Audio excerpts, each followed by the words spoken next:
包之前咧就要煮一個咧咖喱牛俾大家睇，因為咧好多朋友咧話點解咧你嘅介紹餸裏邊冇牛嘅咧？因為我唔食牛啊嘛。但係既然大家問咧，咁我都識煮嘅。咁咧我哋要有嘅嘢咧，就首先係呢個牛辣條，我用牛辣條做嘅。咁呢個牛辣條咧已經係出咗水㗎啦，即係揾薑葱出咗水啦。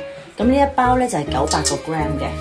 咁跟住咧就係薯仔、洋葱、蘿蔔已經切晒片㗎啦，粒粒㗎啦。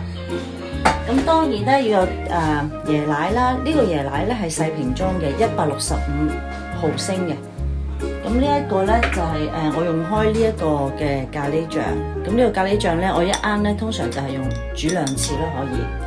咁跟住咧就係當然要好多嘅蒜頭啦。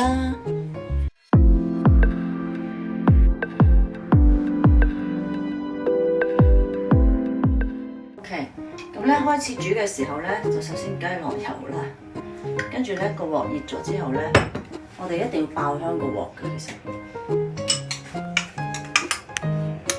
咁就我整咗好多蒜，因為咧900個 gram 嘅牛辣條咧都幾多㗎，我整多啲蒜就會香啲啦。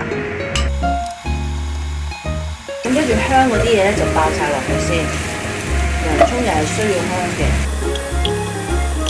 洋葱我係用1個啦，薯仔係2個，即係睇下大家中意食幾多咯。咁洋葱我係用晒成隻㗎啦。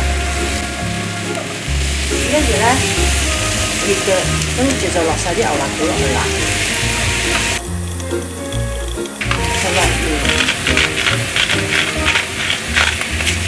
鹽、胡椒粉啊呢啲咧，其實係煮餸必備嘅。跟住咧仲係未落咖喱嘅，因為咧我哋仲係要繼續整香個牛呢個底啊，所以落啲紅酒落去先。頭先嗰個係紅酒嚟嘅。好啦，我哋睇到啲紅酒咧都已經收乾晒啦。其實我而家現場呢個好香香嘅不得了。咁咧就可以開始落咖喱醬。咁我頭先都講過咯，一啱我通常做2次嘅。落咖喱之後咧都要炒一炒咁會香啲咯。落椰奶，我就落成罌椰奶，因為咧我老公就唔係好食得辣嘅，咁所以我用成罌啦。咁如果大家中意咧咖喱味濃啲就辣啲嘅話咧，咁就可能落半罌都夠噶啦。跟住再落埋啲水，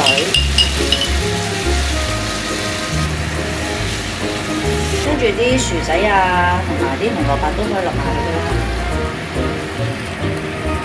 喺呢個時候咧，就再加多2片 bay leaf 嚟調一調香啲成個菜。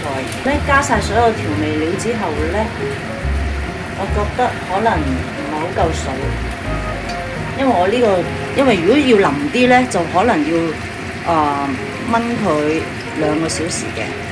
咁但係我呢個咧1個小時之後，我老公就要食飯啦，所以咧我而家首先係加到啲水係冇浸過啲料嘅，因為佢一間滾起咧，佢就會慢慢浸過啲料噶啦。咁就可以等1個小時之後大火之後咧就轉中火，1個小時之後咧就可以食噶啦。